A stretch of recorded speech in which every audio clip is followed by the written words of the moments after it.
কথিত আছে এখানকার এক মুসলিম জমিদারের গরু হঠাৎ দুধ দেওয়া বন্ধ করে দেয়। পরে দেখা যায় গরুটি প্রতি রাতে পাহাড়ের এক পাথরের উপর গিয়ে দুধ ছেড়ে আসে, আর ঠিক সেই জায়গাতেই নাকি আবিষ্কৃত হয় একটি মূর্তি। সেই বিশ্বাস থেকেই শুরু হয় এই মন্দিরকে ঘিরে মানুষের আনাগোনা।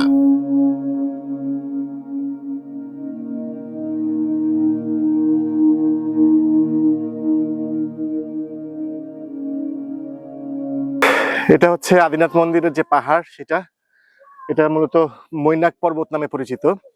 এখানে একটা মন্দির আছে, কিন্তু যেহেতু এখানে লেখা আছে বিনা অনুমতিতে প্রবেশ নিষেধ, আর আমরা আপাতত সেই মন্দিরটাতে যাচ্ছি না। আমরা এখান থেকেই প্রকৃতিটাকে উপভোগ করতে চাই। উপরে দাঁড়িয়ে মনে হচ্ছিল এতটা পথ উঠে আসার পরই এই জায়গাটা সত্যি করে অনুভব করা যায়।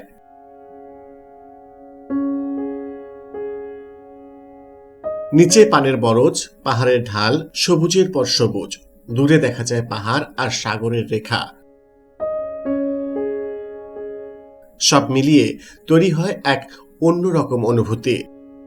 ভ্রমণকে স্মৃতিবহ করে রাখতে দর্শনার্থীরা এখানে সেলফি বুথে ছবি তুলতে ব্যস্ত হয়ে পড়েন।